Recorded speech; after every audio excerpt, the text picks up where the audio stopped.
Squirrels! So hello, and welcome to another Legends of Runeterra video. My name is Chris, and it seems like we finally have confirmation. After the last 2 days of being debated so much, this video, Journey Across Runeterra, came out late last night, at least where I live.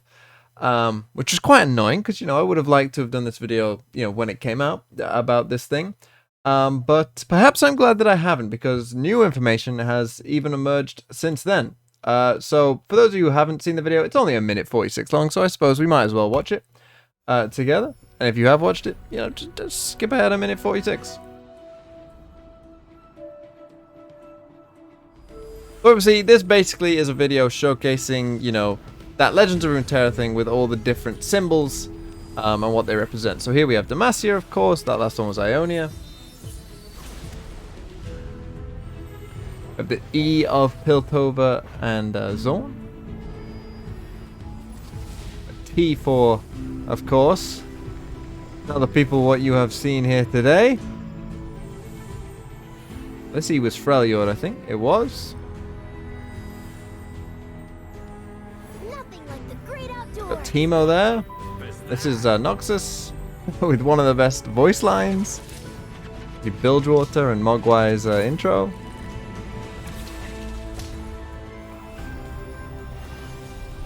Hargon, the worst of the regions.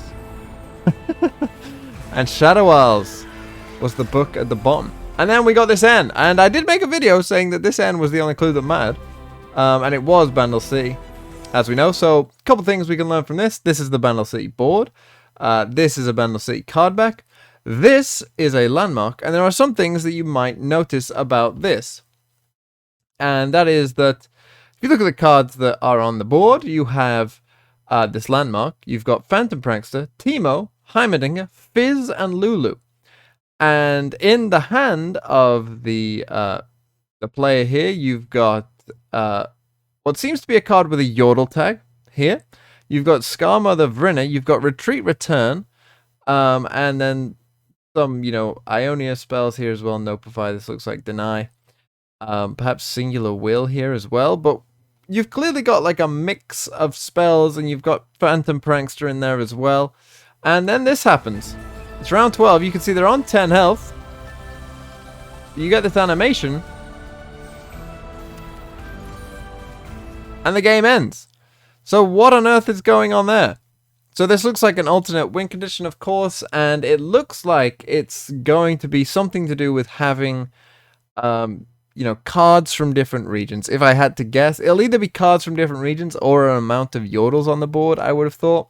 I imagine this will read something like, if it is cards from different regions, round end, create a card from a different region. You have to have so many followers on the board, this would be 4 only, I guess, because Teemo and Heimer are both from Piltover and Zorn. And this looks like, obviously, a different Teemo art and a different Fizz art as well.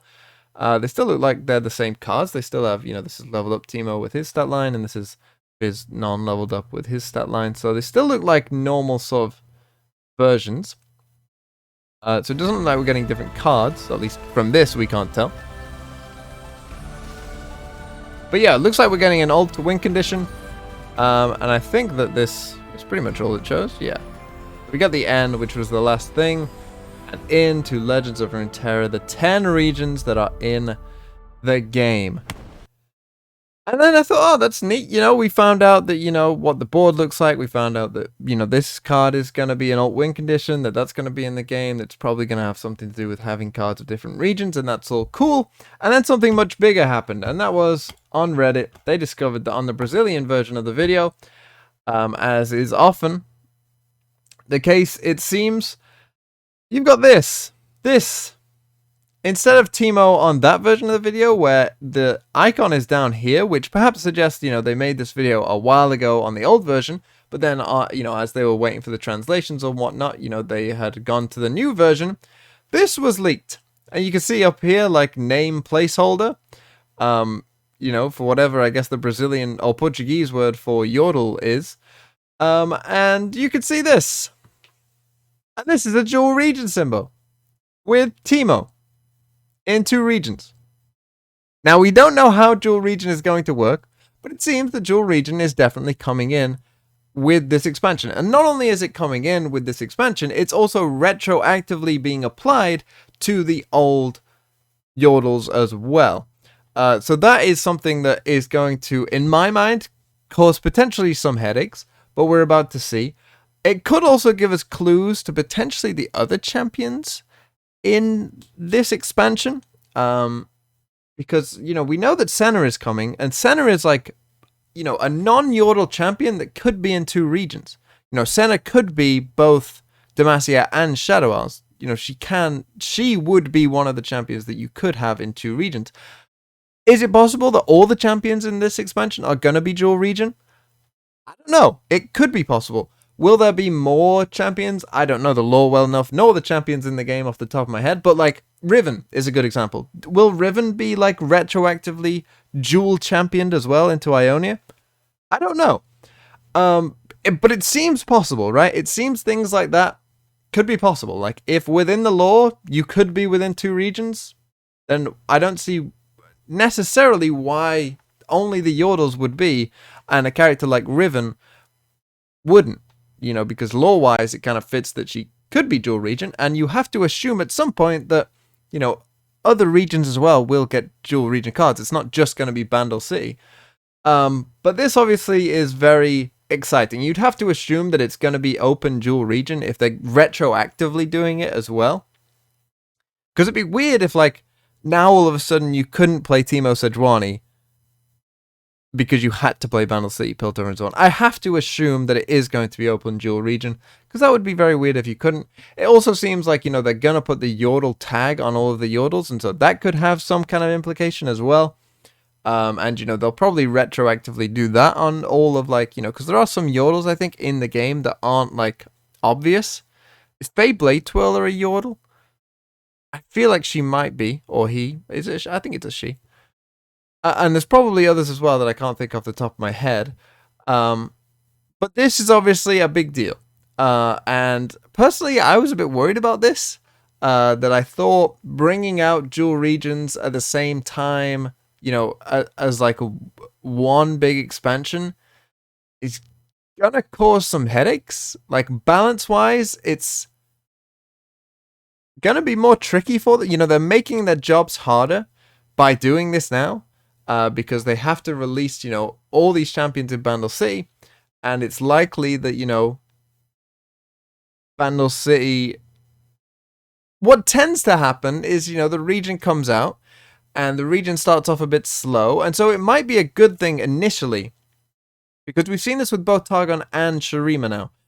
Initially, when a region comes out, it's a bit sort of difficult. It doesn't have enough cards as the other ones. There perhaps isn't enough like strong cards. You kind of have to wait until they give you a Merciless Hunter in a region to make it really click.